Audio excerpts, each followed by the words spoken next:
What's going on, man?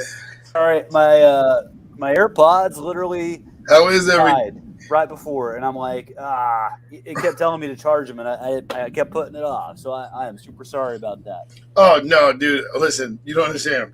I thought I was late. I thought I was gonna be like 10 minutes late. Like I can't keep the legend Lee Hardin Legend. waiting.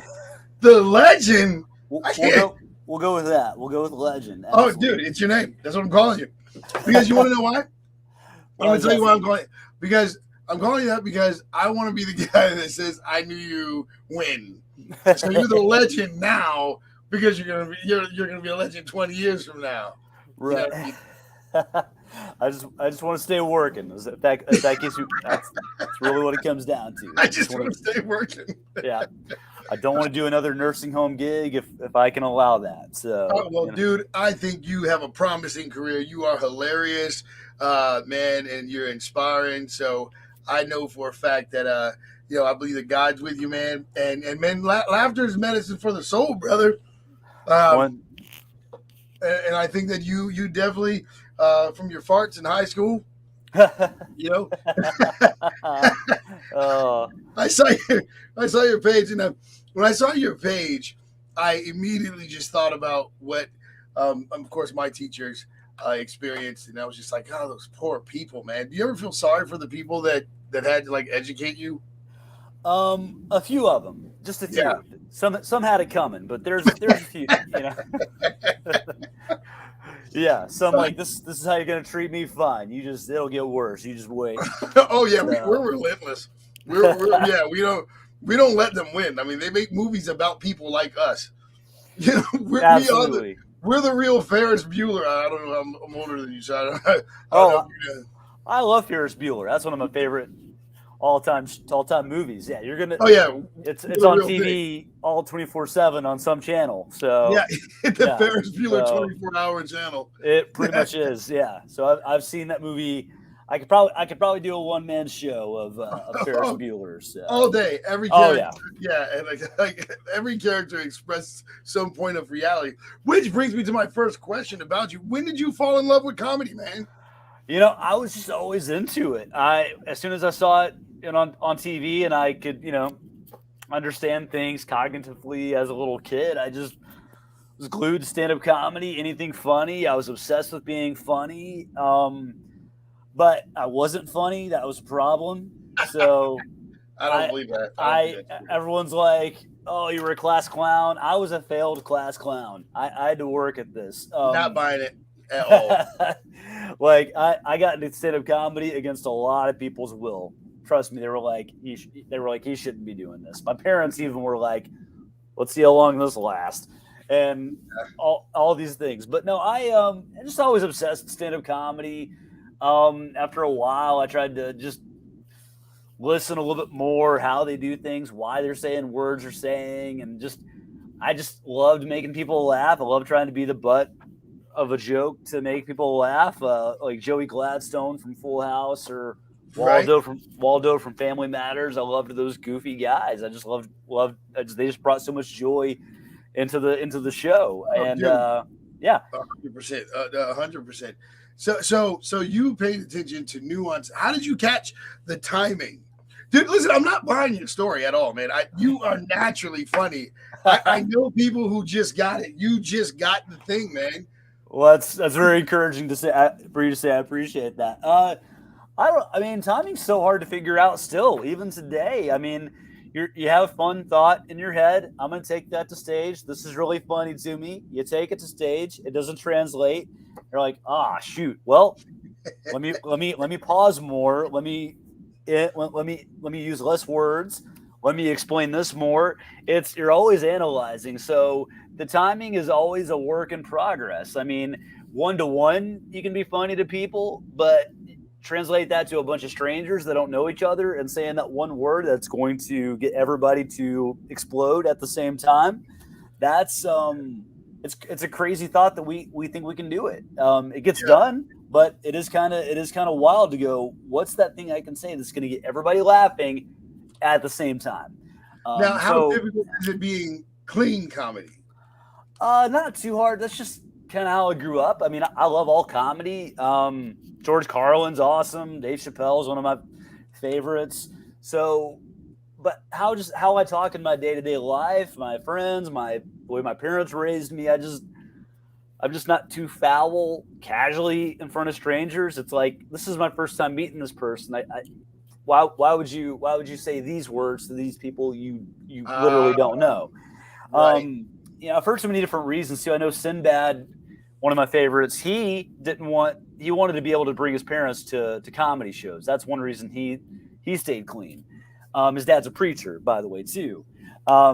So yeah, and I mean the reason I got on into comedy or started getting to open mics was comedians like Gaffigan, Foxworthy, Seinfeld that are notably clean on stage, and so that's just It's certain people. Once you say their names, it's just like they have, they just have direct access to that laugh. Like Bill Murray's one of those guys. Oh, absolutely. You say his name, he could be saying something serious, and you're gonna crack up laughing. Like, I'm so sorry, bro. Funny right away. That's Sinbad to me. Sinbad is explosive. That's right how away. I see you. That's how I see you. Like if you would be telling me like a terrible story, and I would probably laugh, and I'm like, I'm so sorry, man. That's hilarious. No, that's awesome. That happens often where you're trying, like when people know you're a comedian. Some good friends of mine will be hanging out. I'm just trying to be a person, and I'll say something silly or sarcastic, and without fail, it's always, "Oh, that should go on stage." And I'm like, dude, I'm gonna have to explain 10 minutes of this story that only you know and then I know to a crowd that doesn't know what's going on. So it's gonna be like a 30-minute story to tell this one joke. If I did that. No doubt. Now, talk to me about this. When I tell people all the time that comedians are just like critically important to our culture because it teaches us how to laugh at ourselves during these really dark times. Did comedy help you get through? Oh man, are you still? Hello. Hello. Oh no. Oh no. Oh man.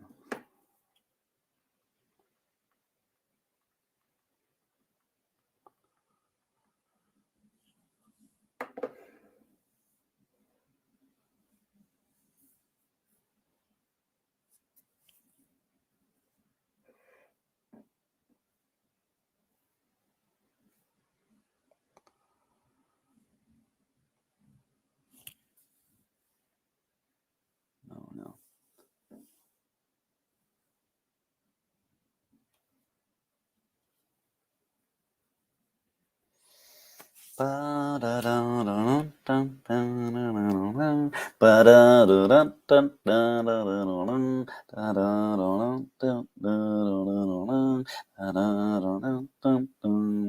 Girl from Ipanema, and I really should know words to this, but the only thing we ever sing is those first words to girl from Ipanema.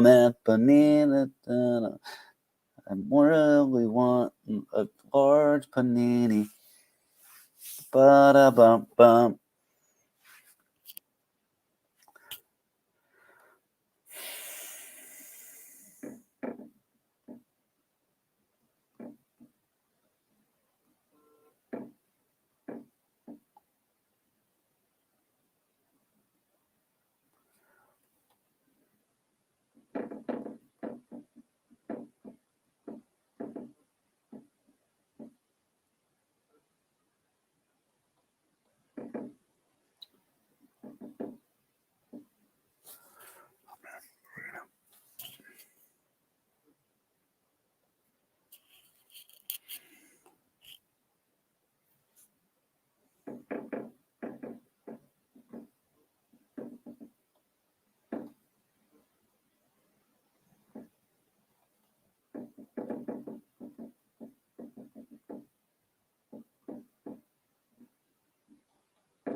Sorry about that, man. No, that's okay. Our computer just went kaput. Oh, I'm so sorry. You had the whole thing to yourself for us. I did. I could only hum "Girl from Ipanema" for so long. So, and I only knew those first words. I'm like, I don't know the rest of the song. So, oh no! So now the computer's starting to come back alive. Man, you got to support Current FM, people. This is why you support Current FM. You know, there you go. This is like you're seeing it live in action. Were you just out there by yourself? I was humming "Girl from Ipanema." Yep. That's awesome, man. But so anyway, when we were talking about you were telling us about your comedy and like where you started finding timing. Yeah. I'd love to know if you had to say where your influence comes from, where would that be?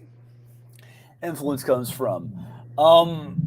There's so many ways to answer that one. Honestly, it might have been the first time, and I realized I could make somebody laugh, and it was a small gesture, but it was in first grade, and there was a kid getting picked on. It was like we all got our school pictures back that day, and this one kid was getting picked on for the way he looked in his pictures, and these kids just left after making fun of him. He's crying.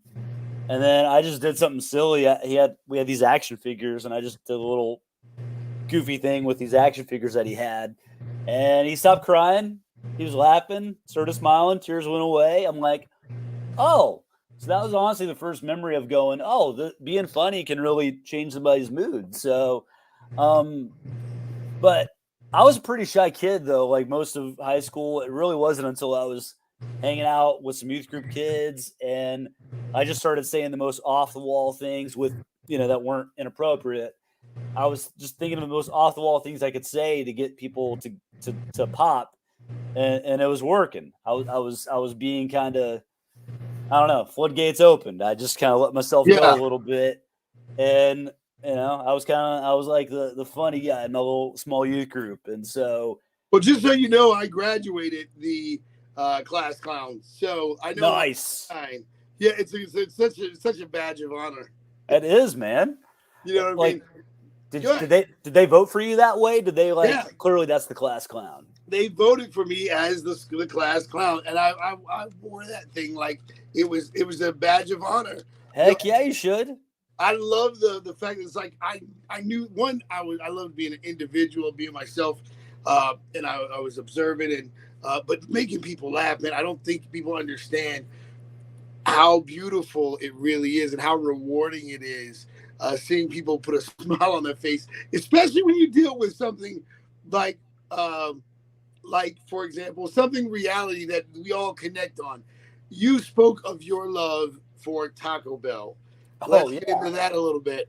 How much does Taco Bell really mean to you?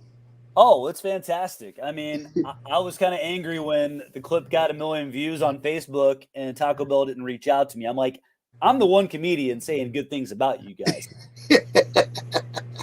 They did a compilation on Dry Bar Comedy of all these comedians and Taco Bell jokes. Everybody had the same, like, oh, we're gonna make fun of Taco Bell. It's ridiculous. It's unhealthy.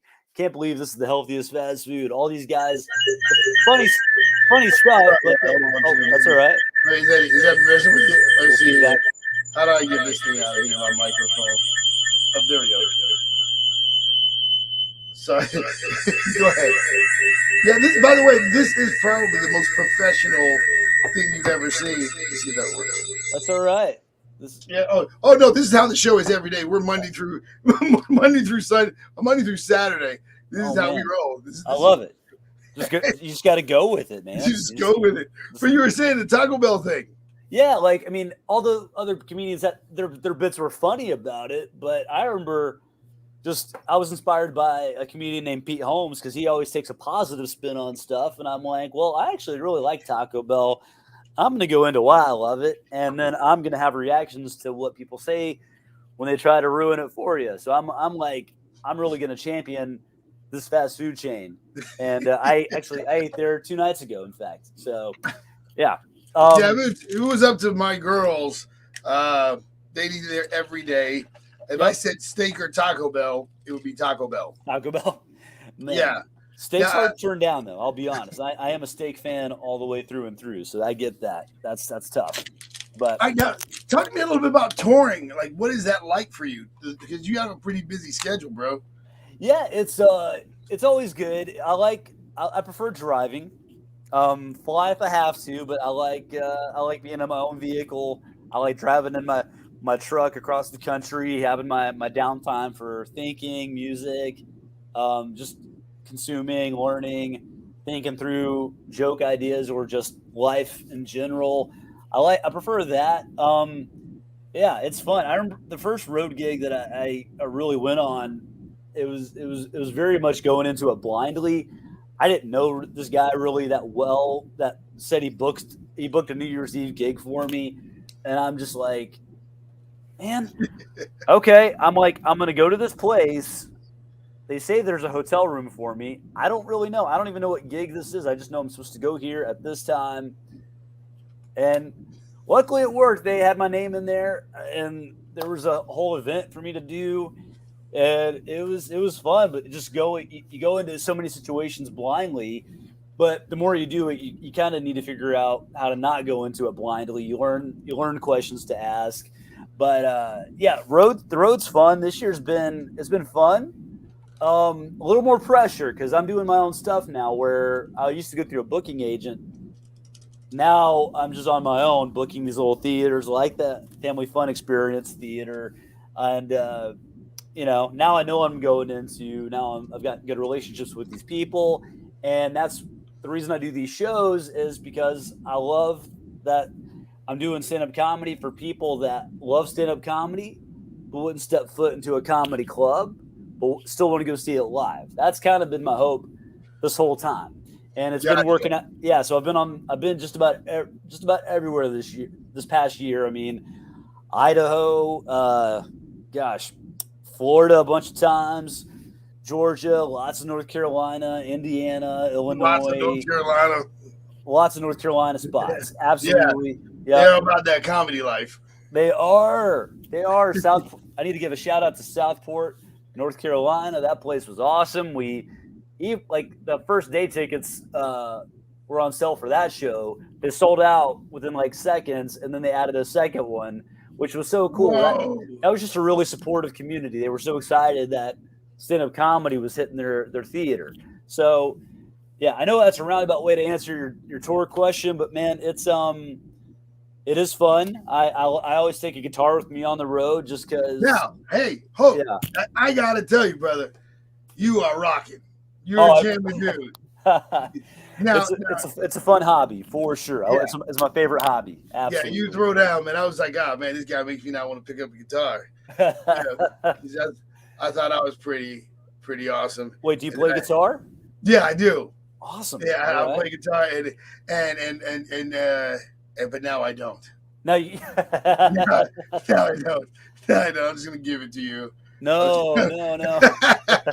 No, it's like, dude, you're amazing. Now, I do want to go back for a second to the between from high school to your career. But was there any college in there? Did you do the college thing? Because I know you made a joke about high school and said when you were a substitute teacher that all you had to do was graduate high school. Yes. But what do you say? Were you in college at all? I was. So the high school thing too. To be a sub in Tennessee, you just have to graduate high school and not have a felony within like the last 5 years, and they'll hire you. It's pretty great. So, but I did go to college. I graduated in Murfreesboro, Tennessee, as State College, Middle Tennessee State University. Just give me a minute. Oh, absolutely. You just said something, and then you acted like you didn't say it. Oh, right. So in Tennessee, it's just that's all. It's just, as long as you didn't get like 5 years, you didn't get it. They need people. Funny, they need people. But yeah, I graduated 2008. I was a lot of majors that ended up being a video production major, and let's see. Yeah, I was in 2008. That was a long time ago. I was like the first of like the Hardin family to graduate college. That was cool. And I found like the classes at my school were pretty easy, honestly. Like for a physical education credit, you could take walking online aerobic walking was the class. So that's a legit class that you could like. Yeah. People, like, are you being honest right now? I can't tell. I don't know. No, that's a real class. Online aerobic walking is a legit class. So all right, everybody. Yeah, that's how I graduated, because I don't know how I got into college or got out. Like I would get so nervous when I would apply for jobs after college, and some had the audacity to ask for a GPA on an application. You're like, we don't need to go into that. Like, like we don't. That's let's just move on. Do you want to hire me? We don't need to go into that. We don't need to go. We don't need to go into that. Is awesome. I love it. Totally love it. We don't need to go into that. No. So dating. Let's do that a little bit. Let's talk about that. About how fun has dating been for you? Well, I'm still single, so not fun. Not fun. No. It's because I do joke. Like, it's. The reality is, the older we get, we're on our phone, so we will do online dating, and the apps aren't great, but we use them. And I've done every app. I've done Tinder and Bumble and, Ancestry.com. Yeah. Wait. You said Ancestry.com. Yeah, it's not. I found out later it's not a dating site. That's not a dating site. That's not a. Like they wanted to sample my saliva. That's weird. I don't think that's yeah. You know what though? When that has to be it already had to be a challenge for somebody who's focused on their career, who's Yeah. focused on, you know what I mean? So then to add to that, we now have no idea how to communicate. No. And then some people like I mentioned, I'm not on the apps really anymore, but I have had to answer some weird questions because some have went like we match and their first question's like, so are you actually funny? And I'm just like, you're asking me if I'm good at my job. Right. Yeah. You're asking me if I'm good at my job. That was interesting. Like, wow, nice to meet you too. One girl, I said hi like a person says hello, and then she goes very aggressively, like, "What are you looking for on here?" So Okay. I just replied back, "My car keys." And like, do you have any idea where they could be? And then she just gave me a thumbs up. And then unmatched me. Yeah. And I still don't know where my keys are. So Right. yeah. How did your parents take it when you said, I want to go into comedy, I want to be an entertainer? How was that? I didn't find out till maybe a year ago, maybe even this year, to be honest. They were like, well, Lee, we'll be honest. When you had dinner with us and you told us what you were getting into, we both just kind of looked at each other like, well, let's see how long this lasts. You know, they had their doubts, but I mean, I get it because I was working with Vanderbilt University at the time. I was with the sports video department, so I had a pretty fun, decent job, and I think they wanted me to like settle down. Yeah, they didn't want me to like you've got something good here, don't blow this, and so you know they had their concerns, but so you did the whole walk off the job thing to pursue your dream. Sorta. My story's so intertwined, dude. I went from I love it though. Yeah, it's so weird how it all connects because the sports video, it's a pretty limited schedule, so you have to be there on weekends. So I ended up working in retail. I left that job to go work at Apple and just at an Apple store here in Tennessee. And from there, I was able to like manage my schedule, get on the road a little bit more, but I finally just hit a wall where I didn't like that job anymore. I said, you know what? Forget this. I'm out. I can do this. I'm making the same money on gigs as I would here. And so I left. That was late December of 2019. And then it was going good until March of 2020. So you may have heard about what happened in March of 2020. Yeah. So yeah, I felt it all worked itself out. I'm in a great spot, but at the time you're just like, well, I feel sheepish. So, you know. Let me ask you this: the Apple Store. What was that like? Knowing, like, being in a situation where you can just observe people the way comedians do? Because with people with their phones, there's no way that's not funny. Oh, absolutely. I've had conversations I never thought I would have with people before, answering things I never thought I would have to answer before. I mean, guys would come in, my phone's not working. You take it out of the case, it's bent backwards, and I'm like, well, there you go, it's bent. You know, I didn't see that coming. And he's like, and the dude had the audacity to go, well, phones aren't supposed to bend that way. I'm like, no, you're not supposed to bend them that way. Right. It's disassociation. Right. It's a thin piece of metal. And then, yeah, it's just so funny the things that people didn't think, like, oh, I can't throw my phone in the bath. Yeah. What? Yeah. What do you mean I can't take it in the bath with me? What? That's stupid. I hate Apple. I have an iPhone, and I actually, when I got the notification that it was what do you call it?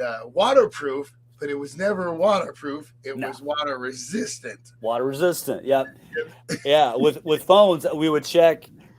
There was always a dot inside the SIM tray. You pop it open, and you can see if it has water damage. If it's white, you're fine. If it's pink, it's you got some water. But I would try to lighten the mood where I would look into it. I'm like, oh hey, you got a pink dot on your phone. Oh, what's that mean? It means your phone's pregnant. Then they would laugh. I'm like, yeah, I'm just kidding. Your phone's dead. You need a new one. $500. So right. Right. Yeah. Then there's Yeah, it doesn't make it easy. The medicine doesn't actually go down No, easier, but it's just funny. no, yeah. I that's when I realized I had a problem controlling my mouth in a public environment. I'm like, oh, I can't turn this off. The sarcasm button will automatically come on, and I can't help it. So with that, so sarcasm is your weapon of choice. I use it for good, not evil, is what I Good, feel. So. but it's still your weapon, though. Absolutely. Yeah, it's amazing. It's an amazing gift. I absolutely love sarcasm. Yeah, I can't trust people that aren't sarcastic. Exactly. And the biggest learn if you're not sure how to deal with teenagers. When I was a substitute teacher, when I got to work with middle school kids, I learned, that's the humor they appreciate the most because they're starting to be adult-like at that age. So they just go, when you address the reality of something and they get it, and you make a sarcastic joke about it, they're on your side. They get that you're both in on the same thing. They're like, oh, okay, it's not just me that thinks this. Okay. No, I got you. No, that I was going to say that had to have changed you, seeing how when you get to that place where you're now being a substitute teacher and you see the mindset, that you had yourself. It's like, oh yeah, I remember being that guy. You know who one of my sarcastic role models will always be is actually Ryan Reynolds. Oh yeah, he is a king of that art form, no doubt. yeah. And I remember when he first started off back in my day. You see, like two guys, a girl, in a pizza place. Right. Yes, then there was the restaurant movie that they did, and Waiting, waiting, yeah. And of course there was the one before that where he was it was kind of like a Ferris Bueller on steroids. Oh, Van Wilder, yeah, and some of my memories leaving me, but back then, there was like the whole American Pie feel and things like that. Do you got a favorite movie? Yes, for comedy, it's a toss up, but I'm going to go with Airplane. So Airplane. Yes. It covers every facet of comedy, visuals, wordplay, puns, visual gags. It was genius because it took serious actors who weren't funny, like serious soap opera, Shakespearean type actors, Peter Graves, and saying the most ridiculous things, and that's what makes it funny. You don't see it coming. They're as serious as possible. Then they say, "I picked the wrong day to stop sniffing glue," and you're just like, "What?" Yeah, it's so good. It's definitely my favorite comedy. I am with you. I think that it definitely changed my life for real, because it's like I was like, yeah. Because here's the thing, especially when it came about laughing about uncomfortable things like racial jokes and stuff, like when the nuns were like, I speak jive. Oh gosh. Oh my. That was it for me. That was just like, now that's just funny. I love the kind of comedy where I don't care who you are. It's like, okay, that's just funny. So good. Blazing Saddles, same way. But you got to it's the writing, I think. Did you ever want to get into movies at all? Yeah, it'd be a goal of mine for sure. It's just, I'm not an actor. That usually gets in the way of it. Usually, acting is so hard. Like if I got hired to be me in a movie, one thing, but for me to be a character, I did that once. It wasn't a movie, but I was in a play. I was in a play, A Raisin in the Sun. A Raisin in the Sun? You know that play? I know the play, but are you saying is that what the play's name? A Raisin in the Sun? A Raisin in the Sun. That's the name of the play. I did not know that. Oh my God. I did not know that. I was the white guy in that play. So no, you don't understand. I actually thought it was called erased. I never knew. I didn't think that's not even a word. Oh no, A Raisin in the Sun. There's some deep there's some deep meaning behind it, but yeah, I was the one white guy in that play. Yeah, and it was fun. It stretched me. I was but that was a lot of work. Movies, I don't know if it'll be that. Yeah, their work.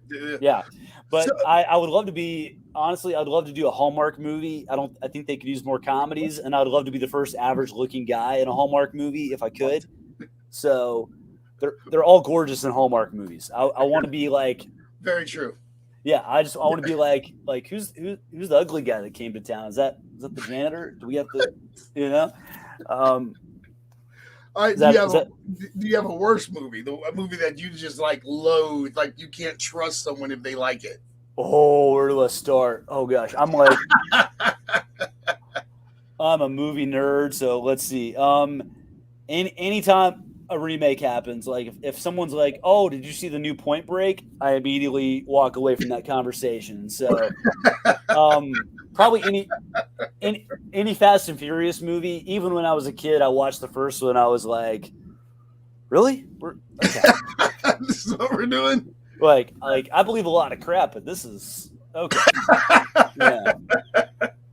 Yeah, I used to really hate chick flicks too, but I was such a snob about movies, and I've lightened up quite a bit. But because you realize that your best movie days are pretty much behind you now. Yeah, it's generational. It is because now that I think more they're not into writing now, they're more into just the CGI and that whole vibe. Yeah, and I'm such a nerd about that stuff too. Like when the new Ninja Turtle movies came out, I'm like, yeah, but man, there was something cool about the puppets in the first one. Like they were real guys were in that they had real faces. We miss Jim Henson for sure. Absolutely, 100% miss Jim Henson. And the live action Disney remakes, I'm just like, that's cool that you did the Lion King, but they still an animal talking with no face, just the animal. It's almost demonic. It's a fever dream. You're like, we need lively faces. We need big eyes and big mouths and all these things. But if it's just an animal and its mouth's moving, there's no life to that face. You're just like, so these live action Disney remakes have been like kind of weird to look at. If it's a talking animal, you're like, well, someone just joined us. We got comedian David Katash Murch. Merck. I've known him for almost 20 years, and I've never. He just disconnected. He saw that I was here, so. but he just went off. He was like, "Oh yeah, I was just trying to listen." He's like, "I love Disney live action remakes." Oh, they're coming to get you, man. They're coming to get you. But what I tell you this, man, is that I agree with you 100%. I thought I was going to be excited. And I wasn't. Especially, it started for me with Transformer movies. Mm-hmm. First one wasn't bad. The first one was pretty fun. Yeah. But then something happened. Something went terribly wrong. Something went terribly wrong. He just said, he just messaged me. Okay, he said he was like, I wasn't ready. It would have been funny if I clicked him on. He was like putting on his underwear or something. Like, right. No, why would you do this to me? Because it's funny. So let me ask you about getting on stage. Yeah. All right. Do you get the butterflies and all that stuff? Yes, I think if those go away, it's a problem. You need to be excited. Nerves are good. I mean, that's not a bad thing. You want that anxious feeling of, oh, this is the roller coaster is clicking, and you're like, oh no. You want that feeling before you hit the stage. Now you want to be composed when you get up there. That comes from just experience and doing it more. But yeah, it's weird how you get relaxed while you're on stage, and that's not always the case. Sometimes your head still is spinning 1,000 miles an hour, and then after a show, you ask people that that are close to you that know your stuff by now. You're like, if they were there, you're like, did I seem off? Did I seem rocked? Or did I seem like I was going 1,000 miles an hour? And they go, no, not at all. You're like, oh, okay. Makes you feel like a professional. You're like, okay, I can perform even though my head might be spinning for a little bit. So it's, but yeah, the nerves thing that should not go away. There's different kinds of nerves, but that excited pregame feeling, you don't want that to go away. I don't think. No, dude, I just made a joke. He just messaged me. It was like, hey, man, I was half naked. It was actually a joke. That makes me so happy. You spoke into it. I actually do that. I was like, that's the way he jumped up. I was like, he was half naked. Oh, man. But so when do you remember the first time you said, I'm going to do it, and then get on stage and actually do it? Like, do you remember what that first time was like? Yeah, it was time goes by quicker than you think it does. It was just an open mic, and I watched open mics before I went up there because I wanted to just get a feel for it. Stand-up comedy pro tip: if you ever watch like a theater show, like Jerry Seinfeld comes through or Sebastian Maniscalco, you're like, oh man, there's no way I could do this. You go to an open mic, you go, oh man, I won't be the worst one up here. I'm gonna get up there next week. That's just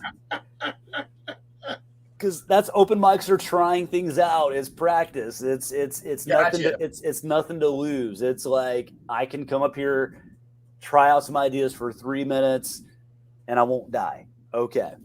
But yeah, I had a bunch. I had it memorized, and the one I went to had a band that played you up on stage, and they'll start playing if you go over your time, and I could start hearing them play a little bit, and I was just like, oh, I'm sorry, got off stage, but I was nervous, but there was some peace about it too. It was almost like, okay, this doesn't feel. It's like, it's a new jacket you put on. You're like, I'm not quite comfortable in it, but I could see myself wearing this. Okay, it was a lot like that. Yeah, yeah.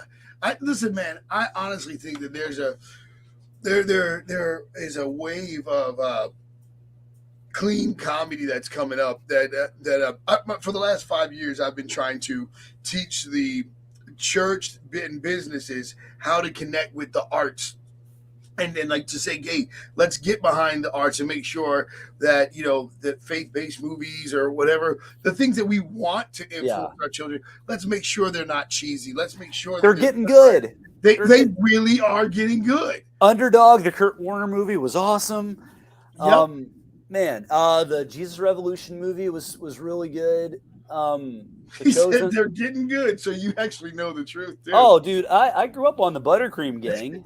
Like, that Mormon movie, the Buttercream Gang. Those kids did good stuff, and Pete went to Chicago and took off the sleeves and became a bad boy. I watched the Buttercream Gang in the sequel where they hunted for a Spanish treasure. I've seen all of them, and it's almost like Chick-fil-A set the standard. It's like you can be a believer, be so good it's undeniable, and no one's gonna care like that. It's got that stigma in front of it. Christian this, and so and when I think about the freedom that you have to just be real and be funny, I think that, listen, man, I think you're going to be one of the top players, man. I really believe in you 100%, man. I think that you got the thing, and you got a friend, and you got a friend. I'm not gonna sing the whole song, but Randy Newman.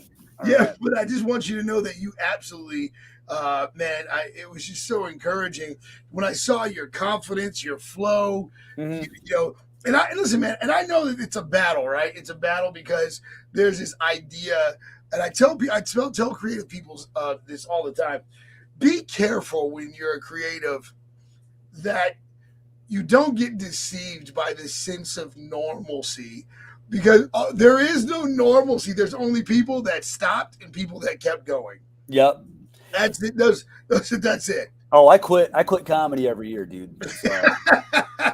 There's always a moment where I'm like, I am out. I'm studying for cybersecurity, getting a $90,000 a year job. No, dude. We need you on the team, man. We need you, man. Oh, I appreciate that. Trust me, last year, don't ever are you getting into stand-up comedy? Are you thinking about it, or are you just a fan? Oh, I'm a fan. Okay. If you ever get into it, there's gigs to avoid, and nursing home gigs is one of those. So stop. Yeah, dude, this was last year. I had been on TV on the Mike Huckabee show. I had been on Dry Bar Comedy, and last year I was doing a string of nursing homes in Shreveport, Louisiana. I did the comedy circuit of Shreveport, Louisiana of nursing homes. Didn't know that was a thing. And it was not where you want to be as a performer. It's so sweet to visit, but you're in a cafeteria with a little playmate mic, and you're just like to people that, are they paying attention? I don't know. They'll laugh. They can't laugh. They'll die. So,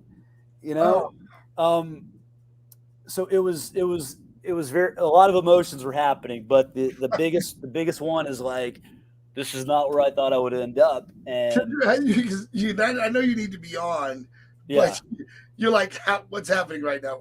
Where? Oh, dude, it was killing my spirit. And I know you're supposed to be positive all the time, but I was just like, and I know the staff was like, we're so glad you're here.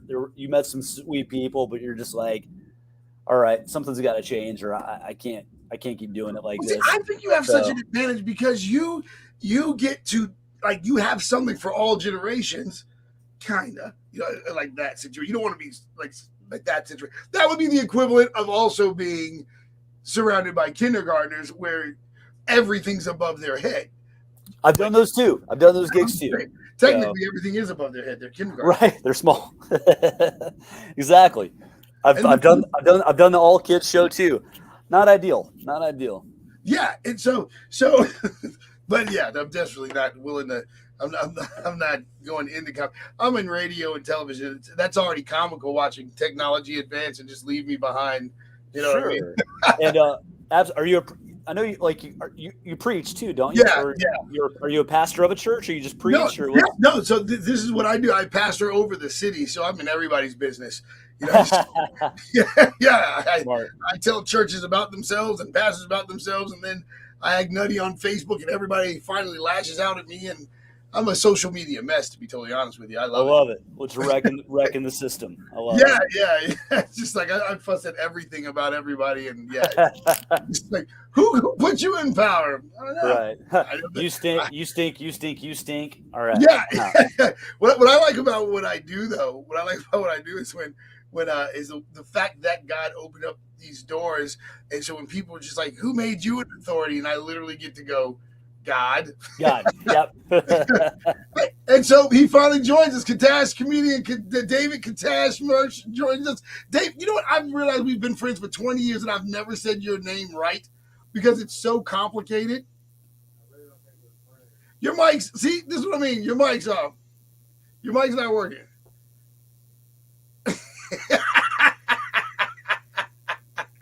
So he's listening to Eagle Sports Radio. He's pretending. Oh, he never listens to me anyway. So he he doesn't. He's just tuning me out of stuff. Yeah, I can hear you now. I was going to say tuning me out of some.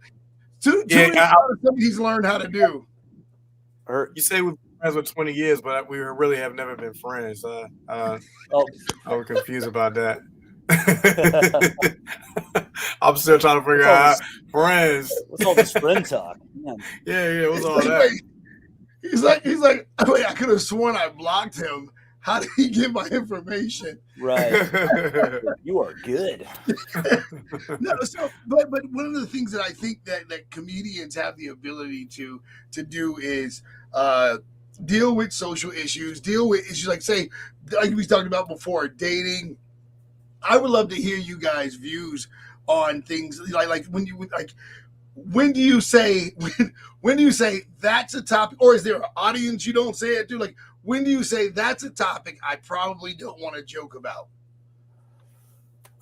For me, it's you don't want to be too personal. I don't know. A lot of comics at open mics too. It's like they'll get really personal where you go, oh my gosh, I don't remember their first name, but I know everything about what they watched or what they did last night. And it's like, that's really open. You don't need to be that open. I don't think that's just me, but just there is a sense of like, decorum I feel like you should keep, but yeah, some people get way too open for a bunch of strangers. I'm like that's not me. That's not me. So hey, I'm the direct opposite. I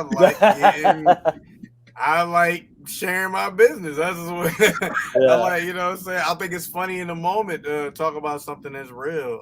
You know what I'm saying? Last week around Waterside, me and my wife, we almost got robbed by a bunch of teenagers. And that's funny.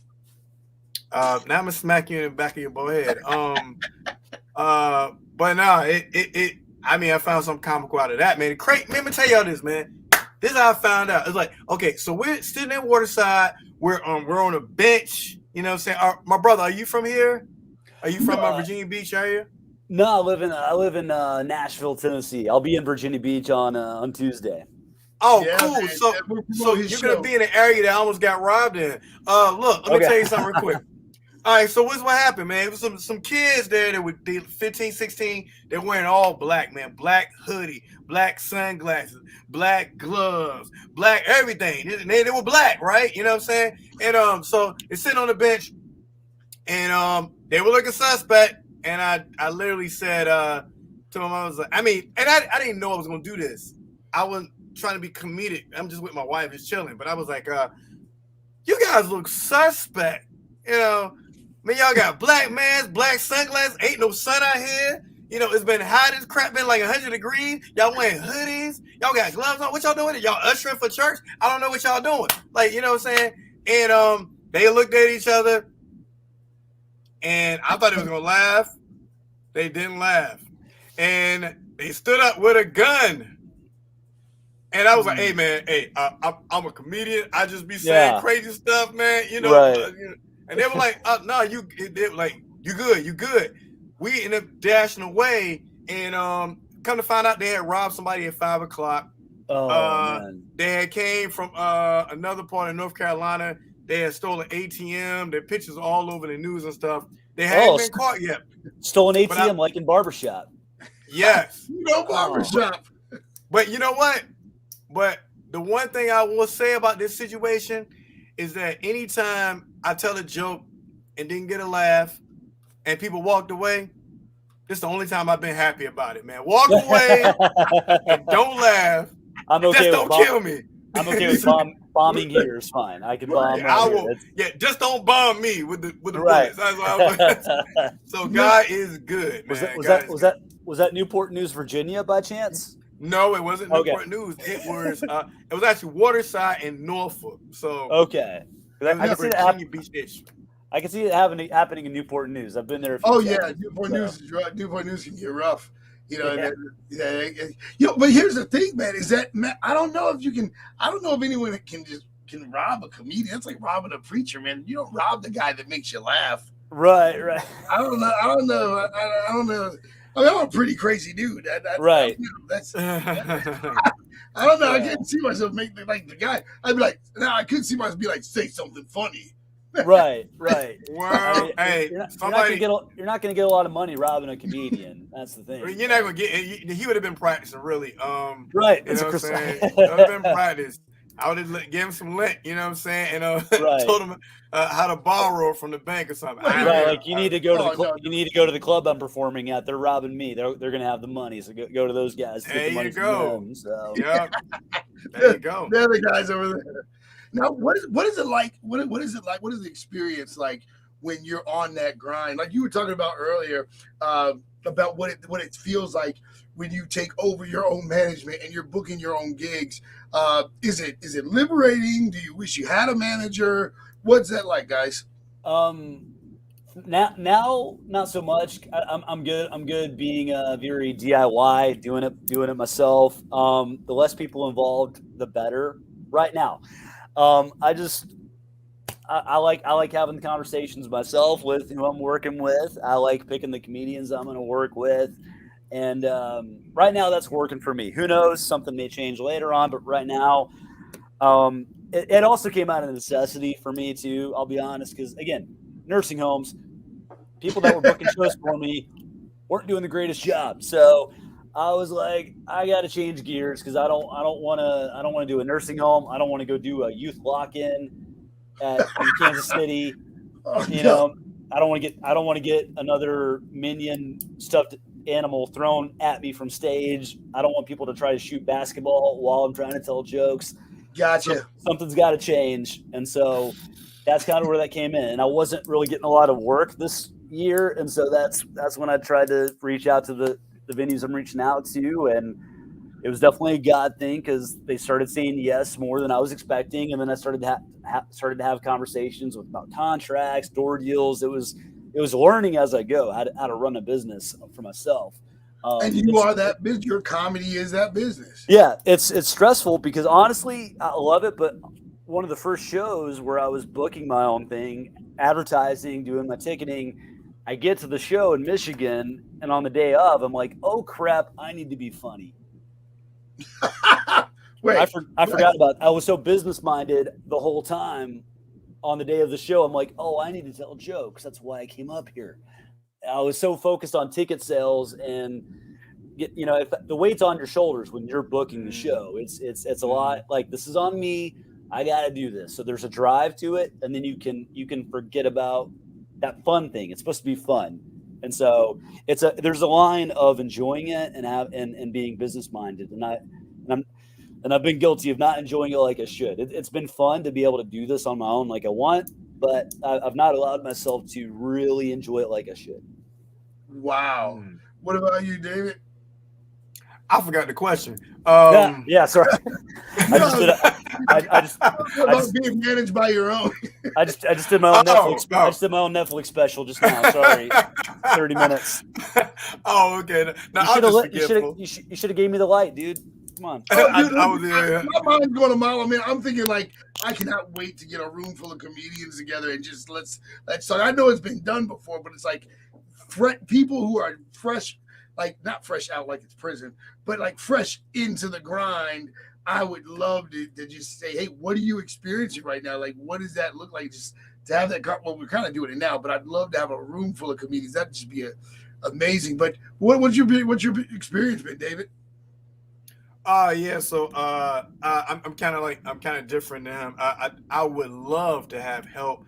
For the fact, like I book shows too, and booking shows, just like you said about being business minded and then comical at the same time. Half the time I don't even know what I'm going to say. If I'm booking a show, I don't even know what I'm supposed. I have a set that I usually do, but I have a few sets I usually do, and but I don't know what I'm going to say because I'm so busy, like hoping hoping the door goes good. The door goes good. What's Eventbrite doing for me right now? What's Ticket Leak doing? I'm wondering about all these things. So I would love to have help. I do have a little bit of help, but and I don't like hosting my own shows, but I have no choice because the way I host a show is energy, and I haven't been able to find anybody that can display that. I've been disappointed every single time, and I feel like when I'm bringing on a headliner, I'll be the feature, and I feel like I have to host in the middle of my show to bring the energy up. And the help far as booking help, well, I'll tell you this, bro. This is something I do a lot. I use an app. It's called Gig Salad. Oh yeah. Oh, you know about Gig Salad? Was that? Yeah, man. I know about Gig Salad. I stay booked. Put it this way, I stay booked. Oh no, you asking him? I'm sorry. You know about that dude? I never heard of it until you brought it up. That's why. Yeah. That's why I saw him agreeing with you, and I was like, I never actually heard of it. Oh yeah, Thumbtack's another one. Gig Salad. Man, what you do to continually get booked, man? Honestly, this is what I do. Every time I do a show, I put it up on social media. Take pictures with everybody. Any celebrities or something like that I do something with. I take a picture with the celebrity, or if they, I type it up, a little thing, and it causes me to continually get booked, man. Right now, I'm concentrating on I'm in 2 plays right now, and I'm doing my mini comedy special in LA, which be my first time performing in LA, which would be Wednesday, so that's pretty cool, man. But well, let me ask you guys this, because I wanted to know about this. You're gonna be here Tuesday at the FFX Theater, and like when you because right now you're in Nashville, right? Mm-hmm. Yes, sir. And so I want to ask both of you guys. This is a heavy question, not heavy, but it's like, I just want to know. I gotta know. I mean, how do you? When I hear comedians say this all the same time, you got to know how to read the audience. Can someone please say what that means? Are we talking about black and white, male and female, young, old? What does read the audience actually mean to a comedian? Depends on what phase you're at. How new are you at this? Are you seasoned enough just to believe in yourself? If you if you're confident enough, you can get away with anything, just about. I mean, there is a thing. Yeah, if you need to address something, cool. But I've seen people just believe in themselves, be as confident as ever, and destroy a room where you're like, how did they do that? I've seen comedians that are their material's really smart and like very just. You can tell that they are very educated, but they have these really fun writing things that they do. They're just so smart, and they go into a room where it's just country folk. They do the same act. They don't change a word. But that dude believed in this stuff so much, it destroyed. He just there is a little bit of that. Just believing you can go in there. It's that's what I've seen at least. But. So my idea, so reading the room is something I didn't really understand until about a year or so ago. Basically, reading the room is basically being able to cater to that particular audience, and you can kind of it's almost being stereotypical, almost being prejudiced, and knowing what you feel that this audience might like. So you know what I'm saying, it doesn't mean not to be yourself. Because, you know what I'm saying, I can be in a room full of white people and I'm saying all this black stuff. I'm got the black national anthem going on. I got, you know what I'm saying? Like, oh, that Duke, he's the main guy here. But anyway. He walks the chat. It's his own. Yeah. He walks the room. I think he had to use a bathroom. But yeah, man. I mean, I might be doing a black national anthem with all the white people in there. I might one black guy in there, and I was like, man, why you didn't bring your friends? I mean, just reading the room is almost like one of those things where I might do it where it's like introducing myself, like transitioning in. So if it looks like it's a musical crowd, man, I might come out there and hit them on some musical tip. And then slide my stuff in. If somebody went on before me that has a similar act in mind, then I'm gonna try to change my energy a little bit so I can be different. I always try to change my energy. But reading the room, if you get an opportunity, if you're not first and you get to see what they're laughing at, you're like, oh yeah, you know what I'm saying? Oh yeah, like when you were saying about smart comedians, so some in some rooms I'm considered a smart comedian. You know what I'm saying? And then if I'm somewhere where it might be a little ghetto or something, or somewhere a bunch of rednecks or something like that, I know to dumb it down a little bit, maybe slow down. Right. Yeah, they like quick no thinky jokes, just that quick stuff. You can't. Right. Oh, hey, Pastor Duke's back. Had the technical difficulties again. I think you're just jealous. I was in front of a green screen, and then you just had to go find you one. That's right. Really what you did there. I see what you did. Yeah. I'm gonna go in another room now. Yeah. Hey, you pull out your watch, and then I pull out my watch. And then right. Now, do you consider being a comedian? Do you consider being a comedian competitive? Like, does it bother you if somebody is funnier than you that goes on before? Or the correct what you should say is no, but internally yes every time. Definitely. You're like, dang it! Oh my god! So I've always wanted to know that. It's honestly at first. The more you do it, you do try to grow from that. But that's a real thing. Everybody deals with that, I think. So I could be wrong. I'll tell you something is you would think would be weird is when you're funnier than the headliner. You know what I'm saying? And sometimes that's a kind of a bad thing because people get kicked off tours for the same thing, and it feels really weird. That's happened to me about 3 or 4 times. It felt good internally, but I was not acting like it. I was not acting like it.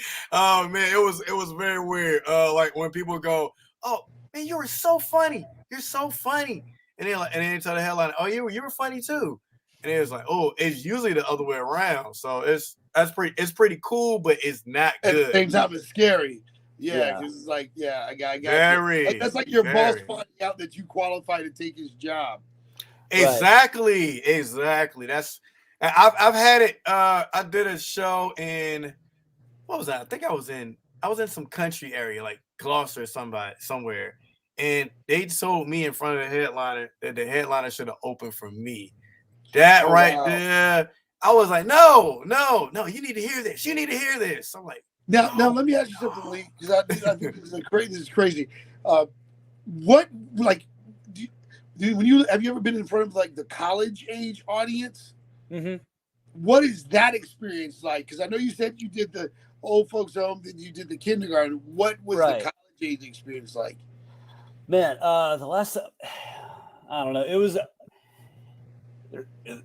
a small college, and there wasn't a lot of people. It was actually kind of it was in this big auditorium, and the 10 people that were there were in the middle. So, it's hard to gauge. It's weird. I will say, like, I think faith. It was like, I think they're liking this, but they're really far away. I don't know. You weren't able to read a room that day. Right.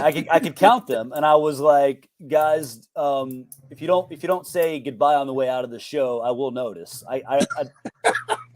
It didn't take me long to memorize all your faces when I got on stage. So I'm going to know if you didn't say goodbye, and please don't leave. I'll notice. No, it is weird.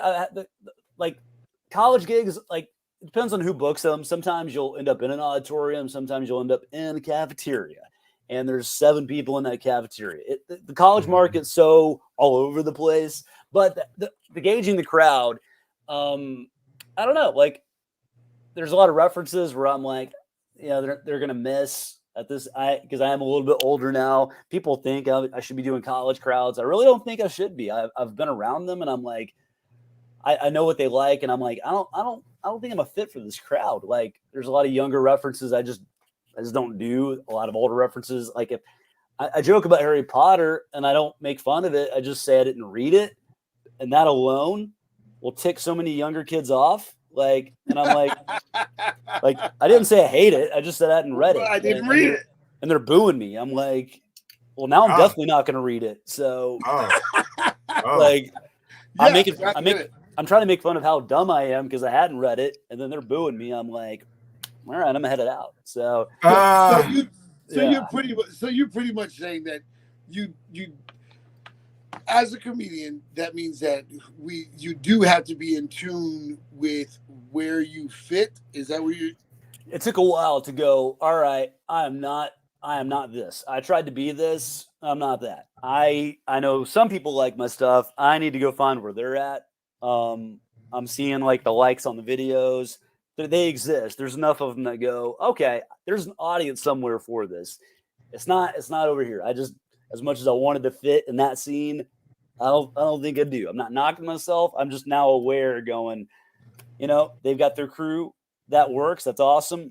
I don't think I'm that. So that's kind of the journey. That's kind of the journey I've been on this year. Not so much like us against them, just going, all right, I get it. I see where I fit.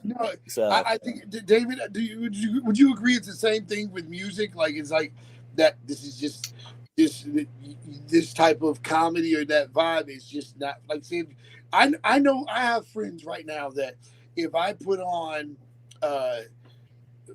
it's not a Christian or a secular thing, but if I put on Metallica or Skillet, they tune out. They can't. Oh, that's sad. Yeah, they're like, I can only listen to R&B and hip hop, but then I got friends that they can listen to everything except country, which is crazy to me. Music's music. If it's good, it's good. Listen to it. Yeah, right. Listen to Master of Puppets and tell me you're not like getting excited. Come on. Yeah. See, thank you. Yeah. Are you the hip hop guy? You're the hip hop guy, David. Yeah, I don't know nothing about any of that. I've never heard of that before. But I was gonna say, I never did a college crowd, and I know. I mean, I'm 45. I'm not really a college crowd type of guy. I had 2 colonoscopies. You know what I'm saying? Mm-hmm. So it's like getting 2 PhDs. It really is. Right. It's yeah. But what I will say, I had a tough crowd. I did have. It was a really tough crowd, and I was like, I have nothing for this.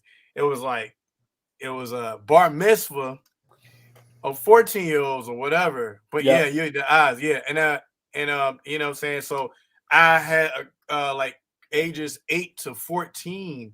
And I'm like, so when it comes to a college crowd or a teenage crowd, they really don't know what real comedy is. They think falling down is comedy.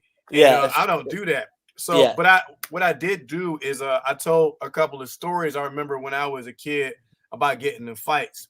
It worked well for them, but the person that hired me, what was the mother, and you know the person, but I'm not going to say who the mother is. The mother said to me after the show, because she was on, it was my early stages, and she was like, she was supposed to pay me $50. So after the show, she was like, I was like, okay, I'm just trying to get my money. And she was like, you didn't make me laugh one time. And I was like, what? I was like, did you want me to make you laugh or make these kids laugh? I was like, it's something totally different. And then this little kid comes up to me and says, oh my God, you're so funny. I was like, give me my money. You know what I'm saying? Right. It was right. It was perfect, man. But I never would do that ever again. Not now. And you were talking about going to nursing homes. I do prisons. I did prison ministry in 2019. I did a lot of prisons. That's cool. And I just got called back to do it again here in August. Yeah. So and I bet they appreciate what you're doing too. Dude. Yeah. Because I'm not just a comedian. I perform, I do music as well. That's and awesome. I speak and all that. I'm doing it all in one. I do like 20 minutes of comedy and I do maybe 1 or 2 songs. And dude, man, bro, the stories I can tell you, I don't know. They feel like they can tell me all these secrets. They tell me they don't molest Celebrate kids. Recovery, right? This is Celebrate Recovery, right? What's that? The lady from Celebrate Recovery. Is that the one that books you for the prisons? The ministry. That was in the past. It was prison ministry, but I'm with another guy now. It's straight prison, actual prison. Gotcha. But yeah, what her name? I can't remember. Monica is her name. Monica, yeah. But I was gonna say, the tears that are shed, and the thanks and the prayers. They want me to pray for them. They were like, thank you so much for making me laugh, and they bawling. Could you pray for me? You know, I'm in here because I did this to kids. I'm like, man, shh, don't tell nobody. I ain't trying to get you beat up, man. Calm down. It ain't that. You know what I'm saying? And then others offer the music was like, this song, you said this. And I'm like, these people are they were affected by the whole thing. So nursing homes were actually the first people I ever really made laugh that I really start thinking, oh, maybe I am funny, was old people. I love old people. Old people, because I just go into the church. You're old. Yeah. I mean, that's a sign. It's my tribe. They're called your peers, bro. Hey, it is what it is. Hey, I had an 80-year-old woman. She was like, and it was so beautiful, man. I think she had Alzheimer's, but she couldn't remember any of the jokes I said, but she was laughing, and I had loved her, man. And it was like my first time I felt like I killed. Right. And then the other time I was actually at a gay club at one of Duke's hangouts, and but I was at a gay. It was a gay bar or whatever, and we did comedy there, and I was nervous. I was really nervous. Yeah. Now, as a believer, how did that make you feel as a believer stepping into that realm? Well, I'll tell you like this, man. How would it make a? Let me see. I'm gonna word this the right way. Well, I'll say it like this. I don't agree with the sin, but it's not for me to judge. It's for God to judge. So at the end of the day, I can sit beside somebody and, you know, not like what they do, but not be judging that person. You know, like, I can't go in here. Bunch of sin going on in here. It's sin going on everywhere. It's sin going on in all of your houses. Is it the church? There's sin going on. My pastor be cussing. My pastor be saying the F word. Where you say I will and won't go? Like, do you have like other places that you can say, hey, I won't, I can't? You know, like, do you have that kind of same standard, or is it like, hey, I'll go anywhere? I won't go. It's not about you. It's about him. Yeah. Yeah. David shows up, and all of a sudden the world revolves around him. Hey, you're asking questions. I'm just answering. It's fair. It's fair. Yeah. That's a great question. Honestly, for me, it's I think the first things I say no to, like birthday parties, nursing home, because you'll get hit up. Hey, 40th birthday party. There's going to be 10 of us. I'm like, it's not a comedy show. That's not. Yeah. For me, like, because you do enough of these gigs, you know, and David's talking about that as well. These, like the bar mitzvah where you go, never again. But the core of the issue is it's got to feel like an actual show. It's got to be an experience, not like you show up and it's a corporate gig. And this happened last December. I was about to ask that. Like, hey, my employees are stressed out. Can you make them laugh? Pay is great, but it makes you feel you just feel this big the whole time. It was last December, and we agreed to the gig like earlier that year, but I show up and she was like, yeah, I wanted to surprise them with the comedian. And I'm like, they are gonna hate that. And they did. They hated that. And I took the money and left. I'm like, hope we never talk again. And wow. Yeah, so corporate gigs do that where they don't know, they just think, oh, a comedian shows up and it's gonna look like it does on the Tonight Show. Nope. You need, like, you will have to have conversations like, oh, you need a mic? Maybe I might need a mic. Yeah. Do they know they're getting a comedian? Like, do you have an intro? And then they'll intro you while everyone's getting up and getting their food. And so it's the core of the issue is they don't know what it's like to really set the crowd up for success. They're not looking at it from. They don't think about those things, because I understand why they don't think about it. Like, they don't work in the world that we do, but you do have to have some prep to make it a success. Because if they don't prep it, you do your thing, it goes terrible. They're like, well, we're never having a comedian again. That guy was awful. So oh no. So the audience needs to know a comedy show is happening. It needs to be set up for success. Like, and that's the way I have to ask you. I have to ask you guys, like, realistically, how difficult is it performing in churches? Because this is not a worship service. This is not a concert. Right. It looks like preaching, but how difficult is it performing in churches? It's always been really nice. The crowd, like, even if you don't feel like you're doing great, they're kind of quietly laughing. The next day, the pastor will text you or email you, hey, we got great feedback. They loved this. I'm like, then why didn't they show it with their claps? They just listened. And that's happened, but not every church gig. Some go pretty well, but they're always pretty nice. And again, it goes back to, you do enough bad shows, you learn to ask the right questions to make sure, okay, when they sit down, are they going to be here? I can't have them scattered, like 5 here, 2 here.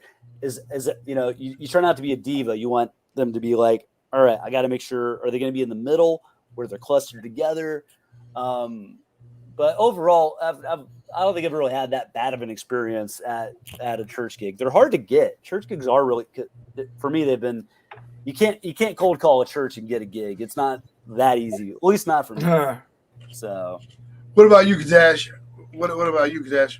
Well, I mean, my experience in the beginning was pretty tough. It's pretty tough in the beginning doing church gigs. And it's one of those things where you go to a Kojic church, and I talk about my life. So like I was saying, I'm very personal. So I talk about being divorced and stuff like that. And I think people start clutching their pearls when they find out I've been divorced, because that's not godly. Okay, right. But whatever. So now with my confidence or whatever, it's just one of those things where I'm looking at you sideways, because I'm not on my eggshells. So, when I go to those churches where everyone's perfect, I call it out. You know what I'm saying? I start saying, no, you look like you are the red cup person, you know what I'm saying, in your family. I say stuff like that. Start messing with the people. Yeah, I will. Yeah. Oh, this is the pastor. Oh yeah, he pastor. He be hitting the girl from the side.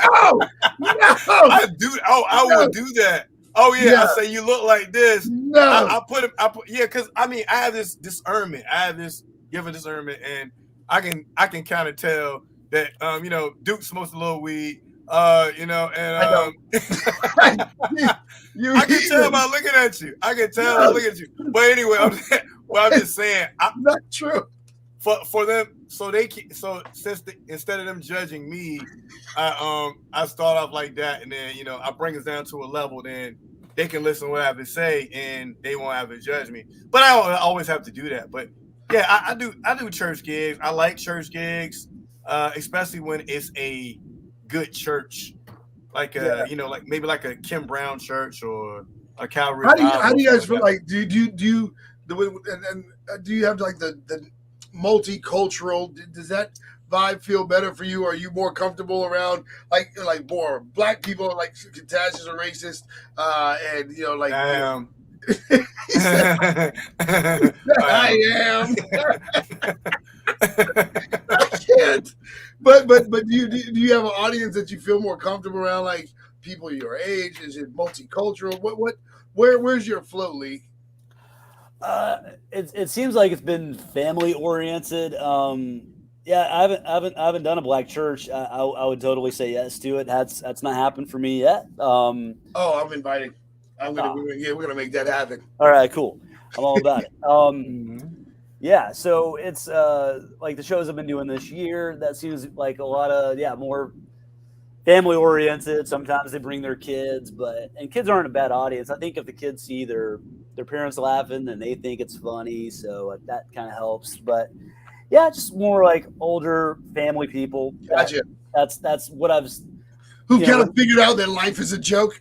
Right, exactly. So, like you talked about divorce, and it's like I noticed that people, when there's these unavoidable chuckles that you get when you talk about like when you discuss everyone's idea of like marriage and family, it genuinely becomes laughable when you thought that raising kids were going to be easy, or sure. or a certain trend was gonna. Or even the things we fight over as men and women, or husband and wives, or politically. I think that those are the things that that just makes humanity laughable. And I think you guys are amazingly brave for being the ones that go onto the front line and get everyone to laugh at our humanity. I think it's fun, and I appreciate you guys so much because. Let's be real. Like for it has been difficult for a lot of people to find that laugh ever since 2020. You know what I mean? And so you guys are doing some amazing things, and I just appreciate you so much. Listen. I can do this all day. I don't know what kind of time you guys have, but I can do this all day. But I know that and my computer's acting stupid again. But did I lose you guys? Okay, we're good. Okay. No, we're good. You're just like one of those old kung fu movies, but other than that, we can hear you. Which those are pretty good. So, those are pretty awesome. Those are pretty amazing. Yeah. But what I was going to say is that you guys want to put out your website, your information on your website, how people can contact you, connect with you. I'm not so much interested in David, but Lee, I'm telling you, man, I do see you have a bright career. David, keep trying. Keep doing that. That's so mean. No, listen, he's gonna come into my house. I'm so scared right now. Right. If I go missing, that David did it. I mean, he does know some people now. He does know some people now. He had interaction with them, so right. Like comedians stick together. Wait, before we go, I do got to ask this. Before we go, how did you guys feel about how do you guys really feel about the attack on comedians right now? Like you guys are dealing with some stuff, man. Like you really have to be careful of what you joke about, or else what is it called? Is it cancel culture? Cancel culture. Yeah, I'm not famous enough to worry about that quite yet. I hope to keep it that way. If I can to not be famous enough. I just want to stay working. If I can stay average and just stay working, I'm good. I won't get canceled. It's all good. A joke, but it's funny because I don't, not really from stage, but I have had friends that are upset at jokes, and I didn't see it coming at all. And it's nothing. I think I made a reference to the show Hoarders or something, and I had a buddy just send me this direct message about my cousin's cousin was a hoarder. How dare you? I'm just like, what? Like, I've had some very random, like, even if I talk about real life experiences, I've had people like get upset over it. I'm like, if you're worried about me being offensive, don't watch any stand-up comedy. There's way worse guys than what I was saying. But yeah, I haven't really had to worry about that. Again, I know my place right now. I'm not a huge name or a draw, and I'm not knocking myself, but for right now, I just hopefully, I don't know, I haven't had to worry about that quite yet. So if people don't like my stuff, they don't listen. So that's kind of yeah. I think you are a huge name. So he is. You are hilarious. Like seriously, both of you guys are actually pretty, like super hilarious, and I love the fact that you guys get people thinking. Oh no. Yeah, he was right. He was right in the middle of praising me too. Dang it. Yeah. Yeah. Oh, there we go. Please support Current FM. Back to the Chinese movie. You never know what's going to happen. That's why you watch. Yeah. Please support Current FM. I didn't see my headphones off to stop looking like they work when they don't. not even plugged in. Not even plugged in. Right. Just show my kids holding the green screen up like y'all tired. I know we got to go. Oh my gosh. No, but they're actually at the beach right now promoting your show. That's going to be Tuesday, July. Oh, that's awesome. That's great. Yeah. And I would be remiss if I didn't give a shout out. So I know I talked about I do my own booking and stuff, but I've had some very dear friends of mine volunteer to do the things I normally do. And one of them, her name's Carrie Jones. She's a new comedian, and she is so sweet. All these things that I do that's extra, as far as I will call churches in the area or radio stations, letting them know about a clean comedy show. She's been doing that for me on her own.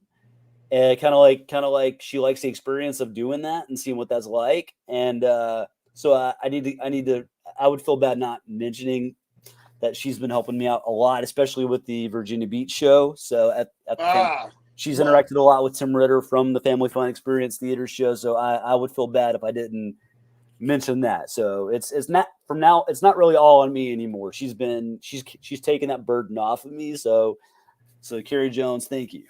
Oh no, that's super cool and super respectful. Like Cletus, you could say thank you to me for inviting you onto the program. You know what I mean? I would say no thank you, because I didn't know what the heck this was. You sent me a weird invite, so I just clicked on it and then popped in, and you were trying to get me while I'm in the bathroom. So I say no thank you to you. I had to look and see what's going on first. I was like, oh, it's comedy? I know what's going on.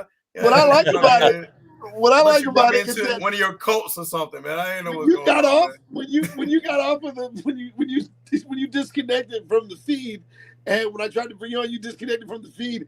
I was like, he was probably half naked, and then you messaged me immediately. It was like, man, I was half naked, and I was just like, there you go. Yeah. I felt it. And so like, but real quick about July 11th. At 8 p.m. FFX Theater. What is there any part of Virginia Beach that you're looking forward to going to? Like, oh man, this is what I love about Virginia Beach. I know you've been here before, right? Yeah, I was there, I think, in February. I'm looking forward to the actual beach weather. When I was there, it was pretty dang cold. So this is not where you want to be in February. Right. It was not. I mean, I had a good time. The Ritters that own that place, they were very gracious to me. And so I'm looking forward to seeing them again. There are other parts of their family help run that theater, so I'm looking forward to seeing them again, catching up on their life. I'm looking forward. I'm just, I enjoyed my time there in February, and I think it's going to be more exciting this time. But it'll be actual beach weather, so I'm looking forward to that. So. Yeah, you're going to be in a good mood. Well, listen, man, I tell you what, just so everybody knows, make sure you tune in to Real Life with Duke White each week. Hopefully we get some chance to sit down and interview you again for the television show. That would be amazing. Yeah. To have you on the television show. What are you doing? What are you doing this Tuesday at 8 p.m. of July 11th, Cletus? I'll be flowing out to LA, man. I'm doing my first comedy mini special, man. Wow, man! Comedy Chateau in LA. So that'll be on the 12th. But yeah. So. Wow, man! I think what would really be funny if like you tripped on stage or something like that.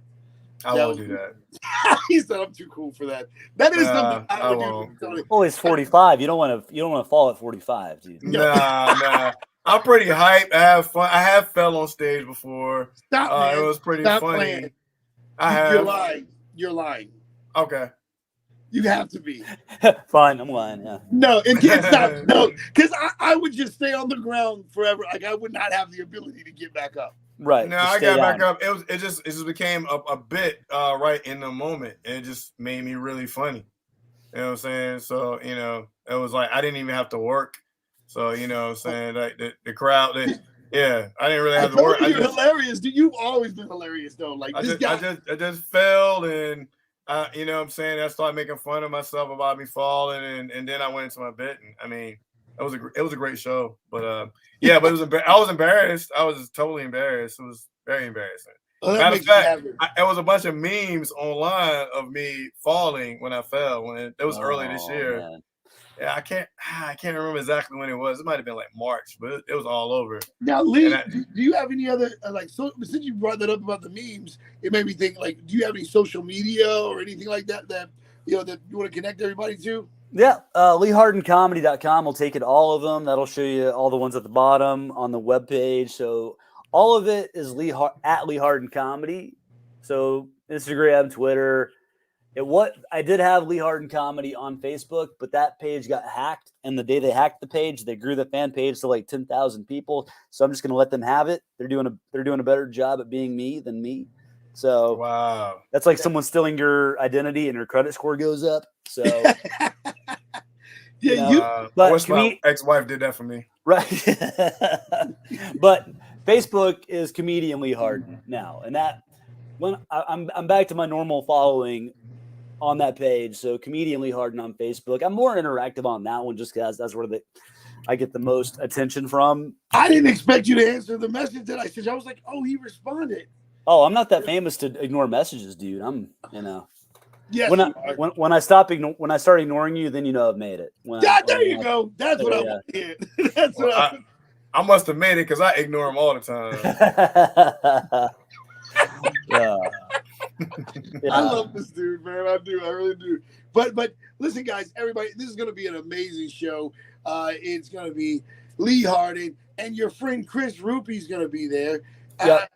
Did I say his name right? Ruppe? Yep, Chris Ruppe. Yep. He was raised by deaf parents, and he's got a bunch of stories about that. It's pretty awesome. He's so good. When he said that, I was a little confused. Like, wait, what? But I completely lost it when he said that his dad signed language to him that they were going to play musical chairs. Yep. And I was just like, whoa, this guy is a genius. And that's where I'm telling everybody out there, like, the level of maturity that you guys actually operate on and the things that you can, like, it's so cool that you guys get to minister to people and get them to kind of, like I said, laugh at that humanity. Cletus, what about you? Social media, everywhere for people to connect to you? You can connect to me on Instagram, UBSN_TV on IG, or you can just click David Kassady pretty much on anywhere and you'll find me. David Kassady, UBSN TV. That's my moniker. Well, I'm trying to put together some wonderful comedy nights, some comedy tours together that I think are going to be exciting for people just to come and kind of enjoy. So I can't wait to see what you guys do together, everybody together. Like I said, even for the television show, I look forward to working with you guys. But Lee, I'll see you here Tuesday. David, great.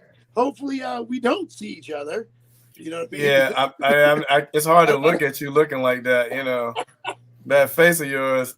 You should be a comedian, man, because you look really funny. So I mean, it would be great if you did Someone that. said I look like Shrek, man, and that's mean. The problem is that I actually saw it. You said it's mean, but I looked at it, I was like, I see it. Nah, that's messed up, man. You know what? I would say broke Charles Barkley, but I wouldn't say Shrek. And that's I wouldn't do that. I wouldn't do that. That's way better. That's yeah. I like it, but I like the Shrek because it gave me a right to do musicals in the middle of the street.